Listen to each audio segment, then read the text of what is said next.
Shalom Ibu Bapak Saudara semuanya, kembali berjumpa di program Bible Everyday. Hari ini kita belajar dari 2 Tawarikh pasal yang kedua.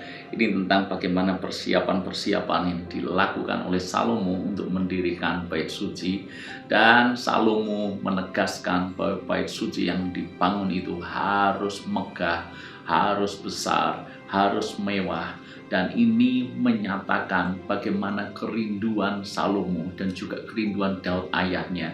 Semuanya untuk Tuhan yang terbaik. Kalau Anda amati bahan-bahan yang dipakai untuk pembangunan bait suci ini bukan bahan-bahan biasa, bukan bahan-bahan yang murah.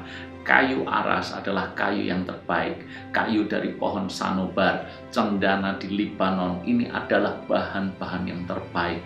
Semuanya dipakai untuk pembangunan bait suci. Demikian pula seperti yang sudah saya bahas beberapa waktu yang lalu.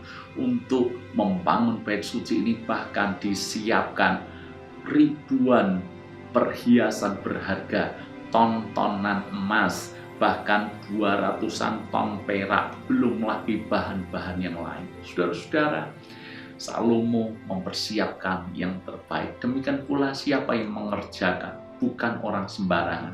Bahkan demi pembangunan bait suci ini, dia minta kepada Huram, Raja Negeri Tirus, orang-orang yang cakap, orang-orang yang terbaik, orang-orang yang ahli di bidangnya untuk mengerjakan akan hal itu.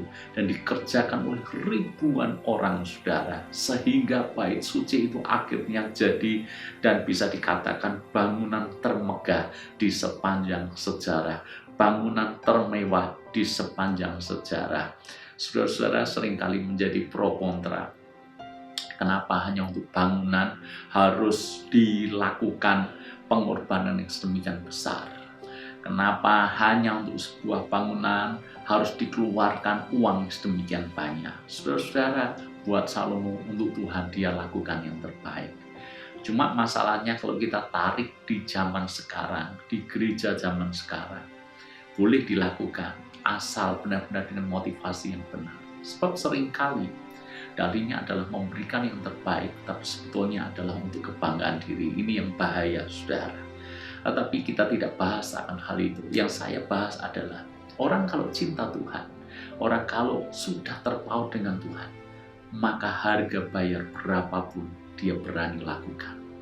Tetapi sebaliknya, kalau orang sudah tidak ada dasar mencintai Tuhan, mengasihi Tuhan, jangankan mengerjakan yang terbaik, mengerjakan yang biasa pun dia tidak rela hati melakukannya.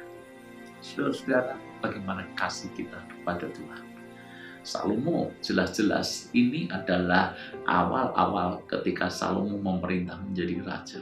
Sedang hangat-hangatnya dia dengan Tuhan, sedang panas-panasnya dia dengan Tuhan. Memang benar di akhir hidup Salomo dia menyimpang daripada jalan Tuhan. Tetapi pasal di mana ayat ini ditulis adalah Salomo sedang dalam cinta yang menggebu-gebu kepada Tuhan. Seperti halnya cinta yang menggebu-gebu yang ada pada diri Daud ayahnya. Nah, saudara-saudara, orang yang punya cinta yang menggebu-gebu, dia tidak akan pernah takut untuk melakukan yang terbaik bagi orang yang dicintainya. Saudara punya sesuatu yang Anda cintai. Saya juga punya banyak hal saya suka, banyak hal yang menjadi kegemaran saya. Untuk hal yang saya cintai, tidak ada istilah terlalu mahal. Kita bahkan berani melakukan banyak pengorbanan di situ karena kita suka, karena kita cinta. Nah, saudara-saudara, apa yang menjadi cinta Anda? Anda tidak akan pernah ragu untuk bayar harganya. Kalau kita kembali hubungkan ini dengan hubungan kita dengan Tuhan. Kalau kita cinta Tuhan, kita tidak pernah ragu untuk bayar harganya.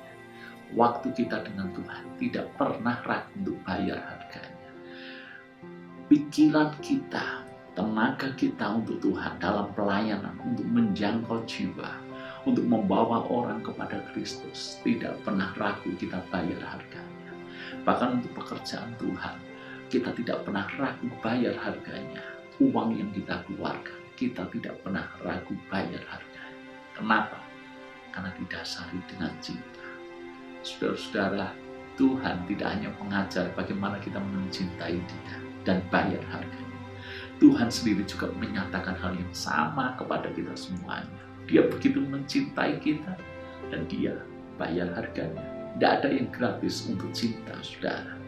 Kadangkala harga bayarnya sangat mahal, tetapi untuk sebuah cinta, orang bersedia melakukannya.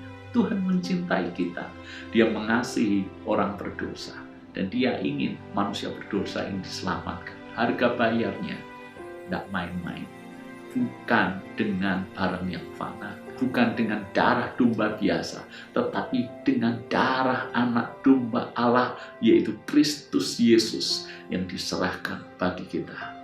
Darah yang sangat mahal, darah yang tak ternilai. Kenapa Kristus lakukan itu? Kenapa Bapa di surga relakan anaknya yang tunggal bagi kita? Karena sebuah cinta.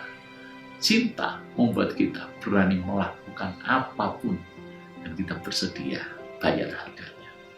Bagaimana cinta kita kepada Tuhan? Tuhan berkata,